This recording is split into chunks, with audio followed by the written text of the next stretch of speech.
কোরআনের শব্দ হচ্ছে সাবেঈন। সাবেঈ হলো তারা যারা বহু ঈশ্বরকে মানে এক এক ঈশ্বরকে এক একটা ক্ষমতার বান বলে মনে করে। এরা হচ্ছে হিন্দু ভাইরা। যেমন হিন্দুরা দেখবেন ওই বিশ্বকর্ম পূজা করে, করে কি করে না? লোহা লাকড়ির যারা ব্যবসা করে, করে না? করে। তার মানে ওটা জানে যে লোহা লাকড়ির ব্যবসা ডিপার্টমেন্টে বিশ্বকর্মা ইউটিলিটি ডিপার্টমেন্টে আছে, এটা ওরা বিশ্বাস করে। হিন্দু ভাইরা দেখবেন পুকুরে গিয়ে সূর্যের সামনে প্রণাম করে, করে না? এই কারণে করে, ওদের একটা ধারণা যে পৃথিবীতে যত মানুষ আছে সব গঙ্গা দেবীর সন্তান। ওই জন্য গঙ্গাতে গোসল করতে পারলাম না, পুকুরে যখন করছি অন্তত গঙ্গা দেবীকে একবার প্রণাম করে বলি যে হায়াত মাওতের ডিপার্টমেন্ট এটা তোমার হাতে আছে, তুমি আমাকে আর কিছুদিন বাঁচাও। এটা ওদের দাবি। ওরা এক একটা দেবদেবীর এক এক রকমের ক্ষমতা আছে বলে মনে করে। এরা হচ্ছে সাবেঈন। শুনতে থাকুন। আল্লাহ তাআলা বলেন, ইয়া আইয়ুহাল্লাযীনা আমানু ইন্নামাল খামরু ওয়াল মাইসিরু ওয়াল আনসাবু ওয়াল আযলামু রিজসুম মিন আমালিশ শাইতান। আল্লাহ বলছেন, এই তোমরা যারা ঈমান এনেছো তোমরা শোনো। আলহামদুলিল্লাহ আমি এবছরে আজকে নিয়ে প্রায় 115টা প্রোগ্রাম করছি। 100 এখনো মোটামুটি রোজার আগের দিন পর্যন্ত করব। অনেক জায়গায় প্রোগ্রাম করেছি, আজকের মতো ভদ্র পরিবেশ আমি এই 115টা প্রোগ্রামে দেখিনি। এত ভদ্র পরিবেশ আজকে আপনাদের, কোনো মানুষের লড়াচড়া নেই। এই পরিবেশটা শেষ পর্যন্ত রাখার খুব বিনীত অনুরোধ করছি আপনাদের। একদম লড়াচড়া করবেন না, পেচ্ছাপ পায়খানা লাগবে আপনি আস্তে আস্তে উঠে যাবেন। আজকে আমি আপনাদেরকে ঠিক ছাত্রকে যেমন বোঝায় শিক্ষক, তেমন আপনাকে বুঝিয়ে বুঝিয়ে দু চারটে কথা বলবো, আপনার জীবন উপকার হবে ইনশাআল্লাহ। এক, আল্লাহ তাআলা দেখবেন সব জায়গাতে মুমিনদের ব্যাপারে কথা বলেছে। কাদের ব্যাপারে? মুমিনদের। আল্লাহ বলেছে, ইয়া আইয়ুহাল্লাযীনা আমানু কুতিবা আলাইকুমুস সিয়াম। এই তোমরা যারা ঈমান এনেছো তোমাদের জন্য রোজাকে ফরজ করা হয়েছে। ভালো করে বুঝবেন, আল্লাহ সব জায়গাতেই ঈমান এবং মুমিনদেরকে ডেকে সাবধান করছেন, তোমরা সাবধান হও। কেন? তাহলে এমনি লোকগুলোর ব্যাপারে কি আল্লাহ কিছু বলবে না? ঘটনা ওটা নয়। ঘটনা দেখবেন, কোন ছাত্রের যখন পড়াশুনো প্রতিদিন হয় না, এটা যখন মাস্টার জানতে পেরে যায়, তখন তার পড়া না করে মাস্টার আর মারে না, জানে যে ও গরু, ও কোনোদিনই হয় না। কি বললাম বুঝলেন? আর যে ছাত্ররা দেখবেন প্রতিদিন পড়া হয়, ওই ছাত্ররা যদি একদিন পড়া মিস হয় মাস্টার কিন্তু মারে। কারণ মাস্টার মারের মাধ্যমে এটা বোঝাতে চায় যে তুমি একটা ভালো স্টুডেন্ট, আজকে কেন পড়া হলো না। আর যার কোনোদিন হয় না, মাস্টার ভেবে নেয় ও গরু, ওর কোনোদিন হয় না, সকাল বিকাল সন্ধ্যা একই, ওর পড়া হবে না। তাহলে যে ছাত্র খুব ব্রিলিয়ান্ট, মাস্টার মশাইরা কিন্তু স্কুল থেকে তাকে বেশি চাপ দেয়, তাই না? তা আল্লাহ সুবহানাহু ওয়া তাআলা ঈমানদারদেরকে বারবার সাবধান কেন করছেন? আল্লাহ জানে যে জান্নাতে এরাই তো যাবে। আল্লাহু আকবার, এরাই তো জান্নাতে যাবে ঈমানদারেরা।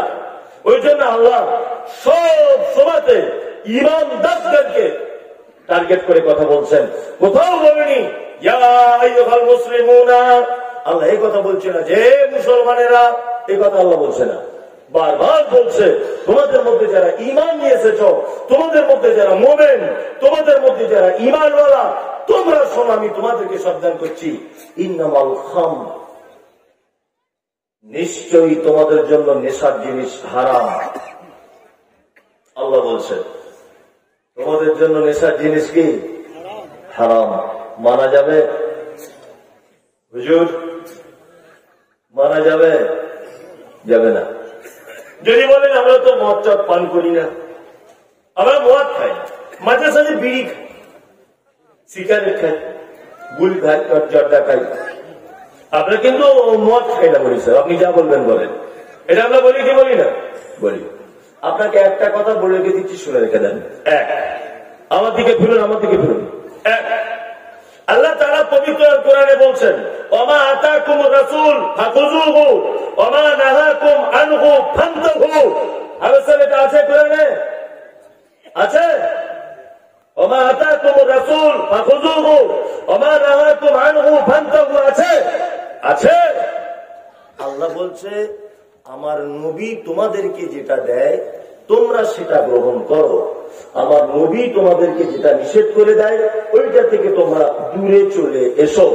আচ্ছা বলুন, নবী যেটা দিয়েছে তাতে উপকার আছে না নেই? আছে। নবী যেটা নিষেধ করেছেন সেটার ওই ক্ষতি আছে না নেই? আছে। যদি বলছেন আপনি কি আজে বাজে বলছেন একটু প্রমাণ করে দেখান, আপনাকে আমি প্রমাণ করে দিচ্ছি, দেখুন। আচ্ছা বলুন তো, মানুষ মারা গেলে কিসের পাতা দিয়ে গরম পানি করে গোসল করাতে হয়? ফুলের পাতা। এখানে হাজি সাহেব আছেন? আপনি হাজি সাহেব? কি হাজি সাহেব আছেন? একটা কথা বলবো, আমি বলতে সুবিধা হয় যাতে। কেউ নেই? আলহামদুলিল্লাহ। যাই হোক, হয়তো ভয়ে হাত তুলছেন না, কেউ আছেন এরকম হতে পারে যে হুজুর কি জিজ্ঞেস করবে। আমি কিছু জিজ্ঞেস করবেন, আমি একটা জিনিস আরো জোরালো ভাবে আপনাদেরকে বিশ্বাস করাবার জন্য এটা বলছিলাম। এক, আচ্ছা বলুন তো, মক্কা মদিনার সব থেকে কোন গাছ বেশি হয়? খাজুর গাছ। খাজুর বা খোরবা একই, খাজুরের গাছ। তারপরে বাবলা গাছ। বাবলা চেনেন তো? বাবলা গাছ বড় বড় কাটা হয়, ওই বাবলা গাছ। আর কুল গাছ বেশি পাওয়া যেত না। মুহাম্মদ সাল্লাল্লাহু আলাইহি ওয়াসাল্লাম কেমন যে তিনি বললেন মানুষ মারা গেলে কুলের পাতা গরম পানিতে দিয়ে তোমরা গোসল করাও। কেন? তিনি তো একথা বলতে পারতেন খাজুরের পাতা দাও, বাবলার পাতা দাও, কুলের পাতা কেন বললেন? আজকে 2023 সালে একটা চিকিৎসা বিজ্ঞানীরা প্রমাণ করছে যে সারা পৃথিবীতে যত গাছ আছে তার মধ্যে অ্যান্টিসেপটিক, জীবাণুনাশক, জীবাণুকে অতি তাড়াতাড়ি নষ্ট করে দেয়, পৃথিবীতে একটা গাছ আছে, তার নাম বড়ইয়ের গাছ, অর্থাৎ কুলের পাতা। আল্লাহ, আপনাকে আমি একটা ঔষধ বলে দিচ্ছি আজকে, আপনি বাড়ি গিয়ে করুন। আমি পরীক্ষা করে তবে আপনাকে বলছি, তার আগে বলছি না।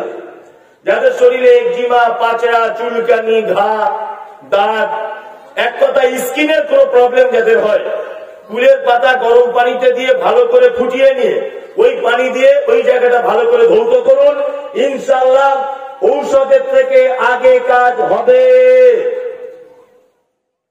যদি ঘা পাচড়া হয় তাহলে কুলের পাতা মিক্সচার মেশিনে ভালো করে পেস্ট করে শিল নোড়াতে ভালো করে নিয়ে বেটে ওই ক্ষত স্থানে লাগান। ফোড়া, ঘা, একজিমা, চুলকানি অবশ্যই ভালো হয়ে যাবে ঔষধের আগে। নাম্বার 2, অনেক সময়তে দেখবেন একটা দিল্লিতে লোক মারা গেছে, এই মৃত মানুষটা বর্ধমান খন্ডঘোষ থানা পর্যন্ত আসতে ধরে না প্লেনের ব্যাপার বা ট্রেনের ব্যাপার 24-25 ঘন্টা টাইম লাগে। লাগে কি লাগে না? লাগে।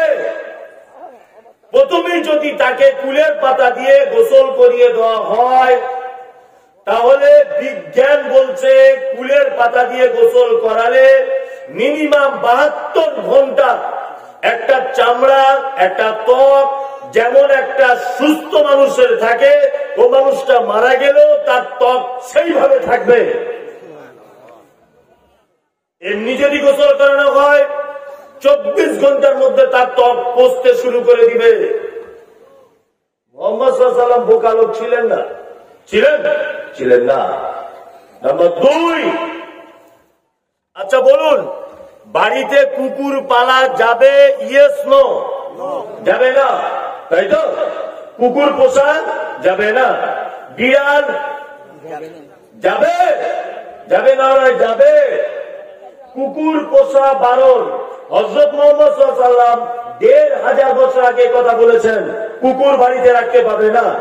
আজ 2022-23-এ এটা বিজ্ঞানীরা প্রমাণ করছে যে কুকুরের লালাতে এত জীবাণু কোন মানব দেহের ভিতরে যদি প্রবেশ করে জলতন্ত্র রোগে আক্রান্ত হবে। হ্যাঁ, তাহলে হযরত মুহাম্মদ সাল্লাল্লাহু আলাইহি ওয়াসাল্লামের জামানাতে কোনো ল্যাবরেটরি ব্যবস্থা ছিল না? ছিল? কোন মেশিনের ব্যবস্থা ছিল? তিনি কোন মেশিনে তার জীবাণুকে টেস্ট করে তবে কথা বললেন? তিনি হচ্ছে মহাবৈজ্ঞানিক। আল্লাহ, নবীজি যেটাই দিয়েছেন সেটা আমাদের জন্য কি উপকার, তাই তো? আর নবীজি যেটাই নিষেধ করেছেন সেটা ক্ষতি। চলুন এবার নেশার কথা আপনাকে বলছি। আল্লাহ নবী সাল্লাল্লাহু আলাইহি ওয়াসাল্লাম আমাদের ব্যাপারে কি বলছেন? ওনার ডিসিশন কি? আমরা অনেক সময় বলি খাম, ইসলামে শুধুমাত্র মদ হারাম, এটা আমরা বলি, তাই তো? আর বিড়ি, সিগারেট, গুটকা, পান, জর্দা এগুলো বলছে মাকরু। ভালো বুঝেছে। আচ্ছা, মাকরুর বাংলা অর্থ কি একটা বলুন? অপছন্দনীয়। মাকরুর বাংলা অর্থ অপছন্দনীয়। মাকরুর বাংলা অর্থ হচ্ছে এই, সেটা কি? যে আপত্তিকর, অপছন্দনীয় বা আপত্তিকর। এবার আপনাকে একটা জিনিস বোঝায়, এইটা ধরে নেন বাংলাদেশের কাঁটাতারের বর্ডার, এইখানে ভালো করে বুঝবেন। এইখানে যদি আপনি রাস্তা দিয়ে হাঁটাচলা করেন তাহলে বিএসএফ আপনাকে গুলি করে দিতে পারে। এই দিক দিয়ে কিন্তু অনেক রাস্তা আছে, তা আপনি কোন রাস্তা দিয়ে হাঁটবেন? কথা বলুন। দূরে দিয়ে হাঁটবেন, তাই না? এই রাস্তাতেও হাঁটা যায়, তবে উল্টো পথে দিক হয়ে গেলে গুলি করে দেবে। তাই আপনি কোথায় গিয়ে হাঁটবেন? দূরে রাস্তা দিয়ে, তাই না? কারণ এই জায়গাটা আপত্তি আছে,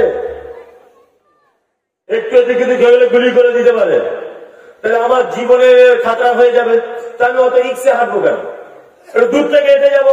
তা আপত্তি যখন অপছন্দনীয়, উনি নিজে মুখে যখন বললেন, তা যেটা অপছন্দনীয় আমি সেটা করতে যাবো কেন? কি বলছি বুঝতে পারেন না? যেটা অপছন্দ আল্লাহ নবী করছেন, যেটা অপছন্দ আল্লাহ করছেন, আমি সেটা পছন্দ করলে আমি আর ইমানদার থাকতে পারবো? পারবো না। তার মানে যারা বলছে যে বিড়ি, সিগারেট, জর্দা মাকরুহ, আমি মুমতাজুল ইসলাম আপনার কথাতে আমি একমত। তবে আমি আজও পর্যন্ত, এটা আমার জ্ঞান বুদ্ধিতে কথা বলছি, আপনাদের এলাকায় কত বড় আলেম আছে এটা আমার জানা নেই, আমি চ্যালেঞ্জ করছি না। আমার জানা মতে আমি যেটা গবেষণা করে, আমি যেটা পড়াশোনা করে পেয়েছি, সেটা হচ্ছে এই বিড়ি, সিগারেট, জর্দা, এক কথায় যত রকমের নেশাদার দ্রব্য আছে যেটা মানুষের মানব দেহে কোন রকমের উপকার করে না, অবশ্যই এটা হারাম। আমি মাকরুহ সাপোর্ট করি না, মাকরুহ আমি সাপোর্ট করি না। আমি ফতোয়া দিইনি, কিন্তু ফতোয়া দিয়েছি, আমি আমার ব্যক্তিগত মতামতটা জানালাম। অবশ্যই এটা হারাম। যদি বলছেন কেন, এবার আপনাকে একটা কথা বলছি। প্রত্যেক বিড়ি, সিগারেট, জর্দার কাগজের উপরে লেখা আছে এটা খেলে ক্যান্সার হয়, লেখা থাকে কি থাকে না? যেটা খেলে ক্যান্সার হয়, হযরত মুহাম্মদ বা আল্লাহ সুবহানাহু ওয়া তাআলা সেইটা খাবার ব্যাপারে পারমিশন দিতে পারে না। মানুষের দেখে যেটা ক্ষতিকারক, ইসলাম সেটা পারমিশন দিতে পারে না। আমার দুই, আচ্ছা আমি এক গ্লাস পানি পান করব, এইখানে সবার সামনে পান করতে পারবো কি পারবো না? কথা বলুন। পারবো। আমি একটা বিড়ি কারোর কাছে যদি থাকে আমায় ধরিয়ে দেন, একটু টানবো, আচ্ছা বলুন তো সবার সামনে আমি টানতে পারবো এখানে? হ্যাঁ, পারবো না। তাহলে বৈধ বা হালাল জিনিস যদি হতো, ওপেন সবার সামনে করা যেত। ভালো করে বুঝবেন, ওটা নিশ্চয়ই হারাম, ওটা নিশ্চয়ই অবৈধ, ওটা নিশ্চয়ই ক্ষতিকারক, ওটা নিশ্চয়ই অসামাজিকতা। এই জন্য বাপকে দেখে, মাস্টারকে দেখে, আলেম ওলামাদেরকে দেখে লুকিয়ে খেতে হয়। বললাম বুঝলেন না? বুঝাতে পেরেছি? আমি মুমতাজুল ইসলাম, আমার গবেষণা তোটা হারাম। কারণ এই হাদিসটা আমার কাছে দলিল পেশ করে, আল্লাহ নবী সাল্লাল্লাহু আলাইহি ওয়াসাল্লাম বলেছেন, এমন নেশাদার জিনিস যার বেশি মাত্রায় খেলে তোমাদের মাথার চাকাটা উল্টো দিকে ঘুরে যায়, তার অল্প মাত্রাও হারাম। এক, আমি কোনদিন জর্দা খাইনি, আপনি যদি আমাকে 100 গ্রাম জর্দা করে এখানে বসিয়ে খাইয়ে দেন, আচ্ছা বলুন তো আমার মাথা ঘুরবে কি ঘুরবে না? আমি পা ফেলে চলতে পারবো? পারবো না। তার মানে এর বেশি পান করলে নেশা হয়, এই অল্পটাও হারাম। পানি এটা খাওয়া যায়, এটা আছে 500 ml। আমি যদি এখন এইরকম 5 বোতল পানি একসাথে খাই, আমার মাথা ঘুরবে? ঘুরবে না, কোন অসুবিধা নেই। হয়তো একটু অস্বস্তি বোধ হবে, 5 মিনিট পরে পেচ্ছাপ করলে ঠিক হয়ে যাবে, তাই না? কিন্তু আমি যদি ওই গুল আমি কোনোদিন মাজিনি, আমি 1 পাতার জায়গায় যদি 10 পাতা গুল মাজি, আমার মাথা ঘুরবে কি ঘুরবে না? ঘুরবে। তাতে করে রাসূলুল্লাহ যেটা বলেছেন, যার বেশিটা খেলে মাথার চাকা উল্টো দিকে ঘুরে যায় তার অল্পটাও হারাম, নিষিদ্ধ। চলুন এইবার আপনাদেরকে একটা কথা বোঝাচ্ছি, খুব বোঝার চেষ্টা করুন। নেশাদার দ্রব্য, বিড়ি, সিগারেট, পান, গুটখা, অনেক আবার এঁচড় পাকা লোক আছে। এঁচড় পাকা বুঝেন তো? এঁচড় পাকা লোক আছে, তারা বলে যে বিড়ির কথা কোথায় আছে আপনি দেখান। কি বলছি বুঝতে পারছেন? বিড়ির কথা কোথায় আছে আপনি দেখান। কোথায় গুলের কথা আছে, গুল শব্দটা দেখান। পাগল, ও পাগল, পাগল তো আর গাছে ধরে না। গাছে ধরে? ধরে না। একটা হিন্দু লোক বলছে, মনি সাহেব যতই ফটার ফটার করো, আমাদের সীতা দেবীর নাম কোরআনে আছে। হিন্দুদের একটা দেবী আছে না, সীতা, আছে না নেই? ওই যে সেই রাবণের ঘটনা আছে, সীতা। তাই বলে কোথায় আছে কোরআনে? বলছে তোমরা দেখতে পাবে না, আমরা ঠিক দেখতে পেয়েছি। কেমন করে? লীলা পুরাইসিন ইলা ফিহিম রেগেলাতা সীতা হি ফসাই, বলছে এই তো সীতার নাম এসছে কোরআনে। কি বললাম বুঝলেন না? ওটা বুঝেছে। তা কিছু এঁচড় পাকা মুসলমান আছে, তারা বলছে গুলের কথা কি লেখা আছে? আমি যদি বলি ভাতের কথা কোথায় লেখা আছে বলো? ভাতের কথা কোথায় আছে? আলু পোস্ত খেতে হবে, এটা কোথায় আছে? যদি বলি, আমি তর্ক বিতর্কে যাচ্ছি না, এগুলো বোকামি ছাড়া আর কিছু নয়। কারণ হাদিসে বড় বড় মুহাদ্দিসগণ একটা শব্দ থেকে সমস্ত কিছুকে ধরে নিয়েছেন, নেশাদার দ্রব্যকে।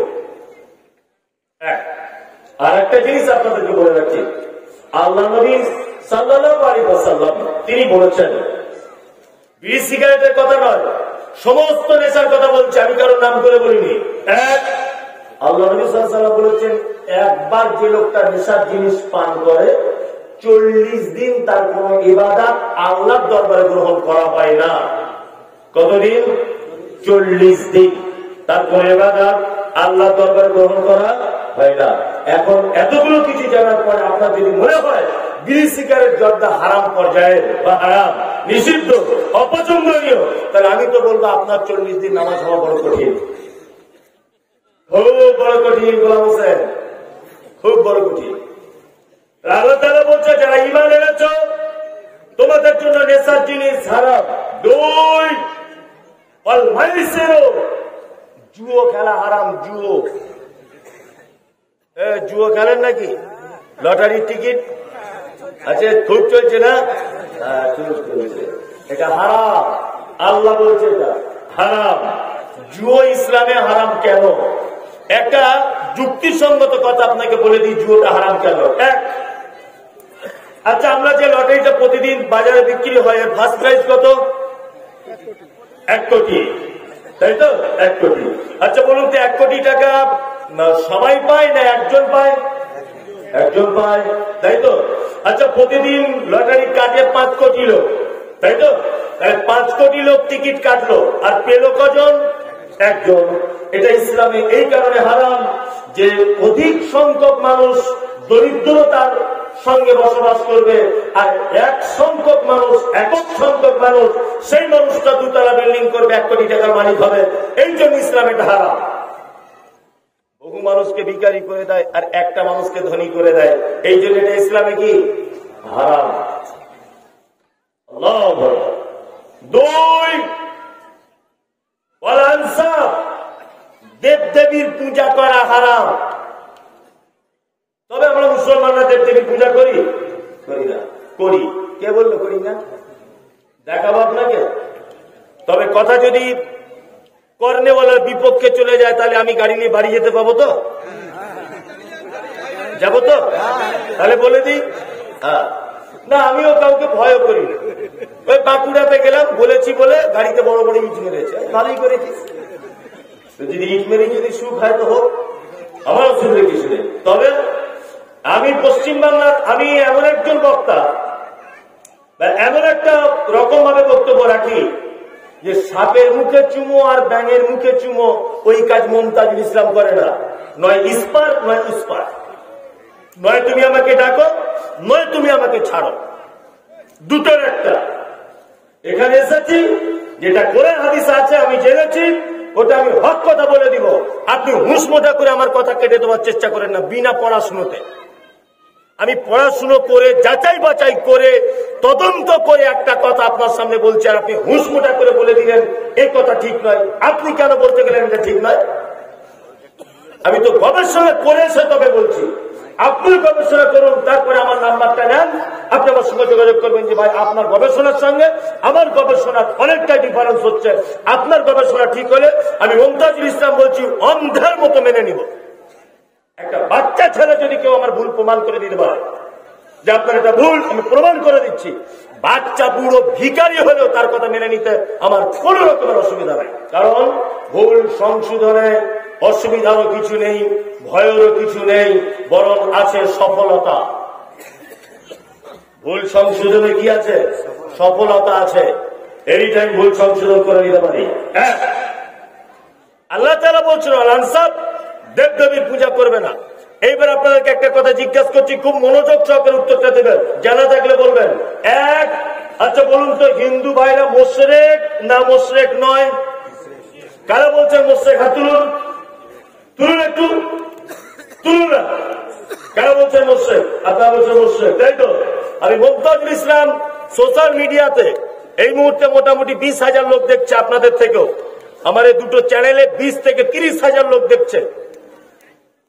সবাইকে বলছি হিন্দুরা মুশরিক, এ কথা যদি কিয়ামত পর্যন্ত যদি কেউ প্রমাণ করতে পারে হিন্দুরা মুশরিক, এটা যদি আমার মরণ পর্যন্ত যদি কেউ প্রমাণ করে দিতে পারে যে হিন্দুরা মুশরিক, তাকে আমি 50,000 টাকার মিষ্টি কেটে দেবো, আজকে 10,000 টাকা দিয়ে যাবো।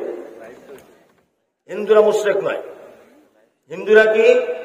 হিন্দুরা হচ্ছে সাবেঈ। কোরআনের শব্দ হচ্ছে সাবেঈ।